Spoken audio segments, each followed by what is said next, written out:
Way too early top 10 for 2026. This is a segment I've been wanting to do for ever since the season ended, to be honest with you. I kind of was excited. I had my top 10. I made it like Tuesday. I think I made it Tuesday. I think I made this top 10 sheet Tuesday. So it's a fun top 10. I'm interested to see what your guys' take is on the top 10. I want to know what you would change and what you would add, or if you'd keep it the exact same. But I doubt everyone has the same top 10. So we can jump right into it, starting at number 10. If you're listening on podcast, that is basically saying time to lock in here. Number 10 is the Oklahoma Sooners. They are my number 10 team in the country for a few reasons. Number one, John Mateer is returning. And I think that is the biggest part of this Oklahoma team is you're bringing back John Mateer, a quarterback who played well for this team. Like John Mateer played well up until his hand got hurt in like week 3 against Auburn. He never was the same again. But I tell you what, him coming back fully healthy, Heisman contender, dare I say, guy's going to be phenomenal. I cannot wait to see him back. All right, number 9 is Miami. I have Miami as the number 9 team in my rankings for 2026. I think that this Miami team is going to be a little not as good as they were this past year, but I still think they're going to be good. I mean, they were 10 last year. I have them as 9. Of course, that could change depending on if Miami pulls a Miami and loses 2 games that they shouldn't lose. Miami is the team that seems to win games that they shouldn't win and lose games that they shouldn't lose. It's like Miami doesn't make any sense sometimes, but that's called pulling a Miami. So, yeah, Miami is hopefully getting quarterback Darian Mensah from the portal. We're not sure about that. Still a lot of NCAA legal things going on with Miami, so we'll kind of get a feel for what Miami's going to be here soon, whether they get Darian Mensah or they have to go somewhere else. So we'll see what happens there. Texas Tech. Texas Tech's coming off of a program season, I'm talking like one of the better seasons they've had in a long time. And they needed it because Joe McGuire and company are coming back with a vengeance. I personally think that Texas Tech is going to be probably win the Big 12. That'd be my early preseason prediction. So one of the big key things here is they're getting new quarterback Brendan Sorsby. We talked about him earlier in the portal talk. He was at Cincinnati. He's now at Texas Tech. I think he's going to be the season changer for Texas Tech. I think he's going to be a phenomenal quarterback for them. Patrick Mahomes type, I would say. Number 7, Texas A&M. Texas A&M is going to be a phenomenal player. A phenomenal player in the SEC. They're going to contend for the SEC championship. Will they win it?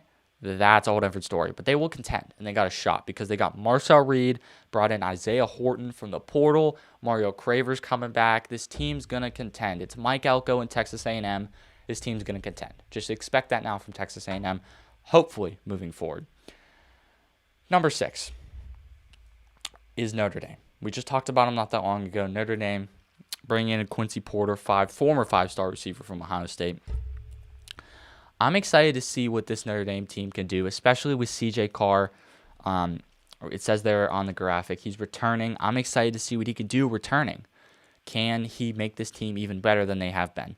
Is this going to be his peak year? A lot of questions that need answered that will get answered. I'm very confident that this Notre Dame team is going to be a top 10 team. No doubt about it. I think they're going to have a very undeniable season when it comes to putting them in the playoff. That's just my take. Number 5. I just punched the wrong graphic. I punched the Notre Dame pictures graphic. We could just leave it there for a second. All right. Number 5.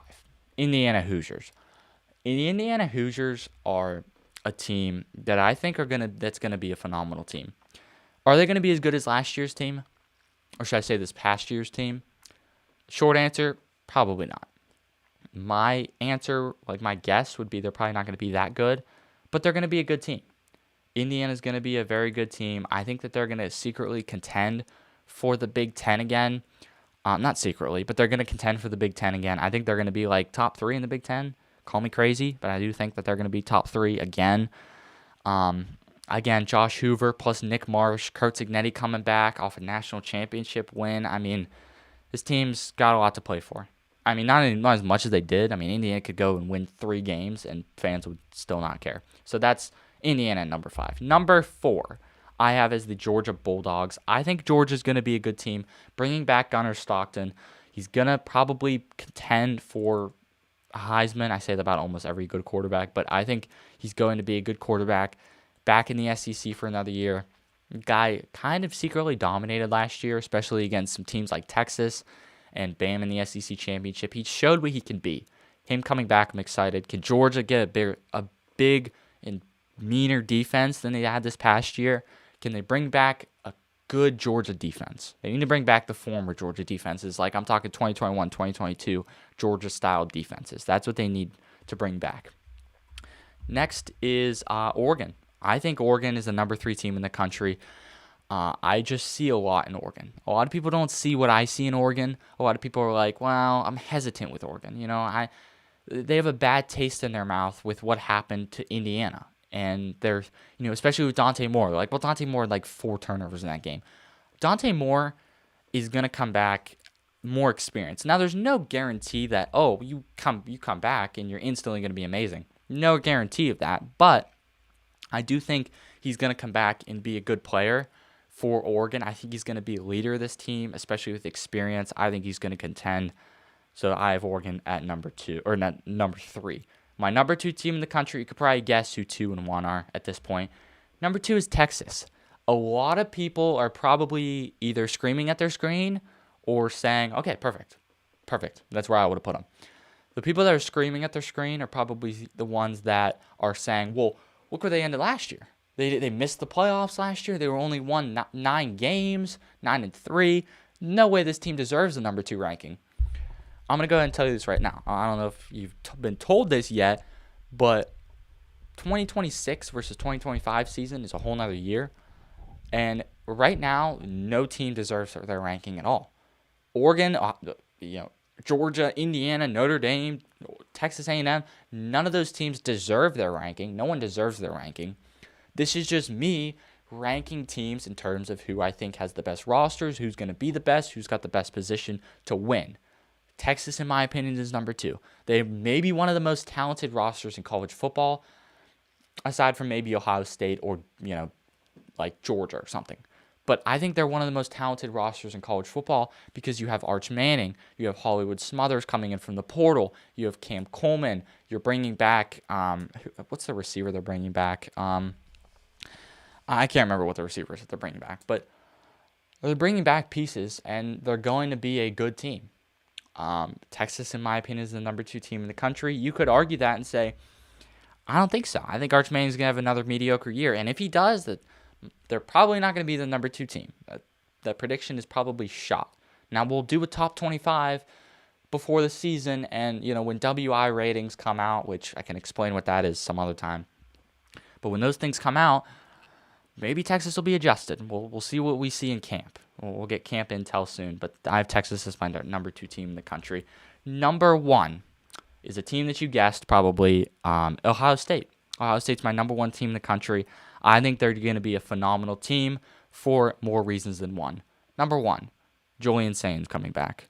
That was a Heisman contending quarterback. Number 2, Jeremiah Smith coming back. That was the alien receiver who was in the Heisman contention as well, technically. And number 3, it's Ryan Day. It's Ohio State. You can't doubt them. This team, you can't doubt them. With the amount of talent they're bringing back, with the experience they're bringing back, I am very excited for this team. Now, yes, they lost some key players in the portal, but they're bringing in guys like Chris Henry, 5-star receiver. So, I got to say, I think that this team's going to sneaky contend. I think they're my number 1 team in the country. I'll be excited what you guys have them and where you guys have them on your list. But I got them as my number 1 team in the country. And if you don't like that, let me know in the comments why you don't like that. And also let me know, where would you put them? Would you put them at 2? Would you put them at 3? Would you put them at 5? Would you not even put them in your top 10? That'd be drugs. But, hey, maybe you don't want to put them in your top 10. I don't know. Let me know in the comments what your take is on that. But that is my entire way too early top 10 for 2026. Actually, you know what? I had a few honorable mentions I wanted to get to. Number 1 honorable mention is Michigan. Michigan's a team that I think could easily slide into like the 10 spot.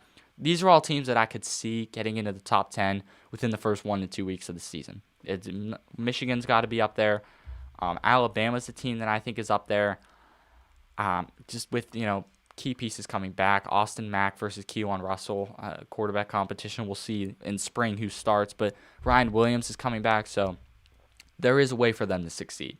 And then LSU is another team I have listed on here. I think LSU is going to be a contender.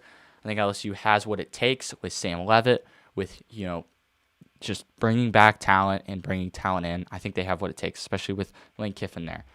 And then Ole Miss. Sorry, the Alabama slide kicked on. But Ole Miss is another team I have on there.